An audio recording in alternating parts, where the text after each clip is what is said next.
In the Middle Ages, parchment was used to make the pages of books. Parchment was made from the skins of animals. The transition from a fresh skin to a surface suitable for writing was a slow and laborious process. The result was parchment, a smooth and durable material that could last over 1,000 years. Before parchment could be written on, it had to be specially prepared. First, the parchment was rubbed with pumice powder and then dusted with a sticky powder. These steps made the surface receptive to inks and colors. The whole finished skin was then cut down to the size of the pages needed for a particular book. The vibrant illuminations in a medieval manuscript often overshadow the words on the page, yet the writing of the script was as important as the painting of the images. The tools of a scribe, the person who copied the text onto the page, were simple. Pens, called quills, were made from the feathers of a bird, which were soaked in water, dried, and hardened with heated sand. The scribe carved the quill to a rough point, cut a slit to draw ink down, then trimmed the point to the proper width. Scribes made ink from a variety of materials. Gallnuts, growths found on oak trees, were often used to create a dark black ink. Black ink was also made by dissolving a common carbon substance. Medieval scribes and their patrons prized a regular and elegant script.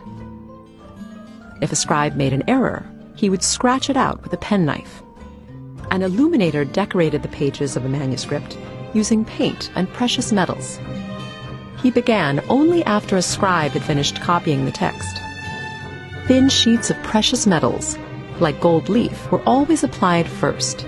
Once the gum base dried, the moisture in the illuminator's breath was enough to make the small piece of gold leaf stick to the page. Then the illuminator brushed away the excess.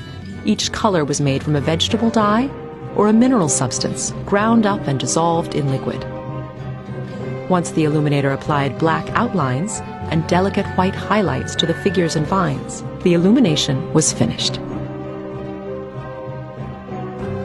After the scribes and illuminators had finished writing and decorating the parchment pages, the manuscript was bound. Groups of folded sheets of parchment, called gatherings, were sewn together with strong linen thread onto flexible supports, such as these narrow leather thongs. The binder then laced the leather thongs along the spine through channels and tunnels, which had been carved into wood boards.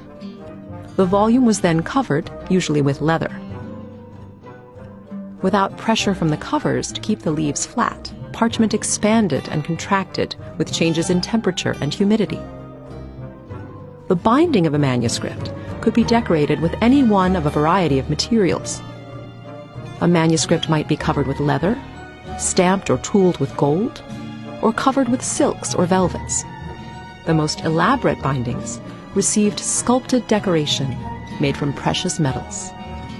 The materials of the binding depended on the wealth of the patron, the type of manuscript, and its intended use.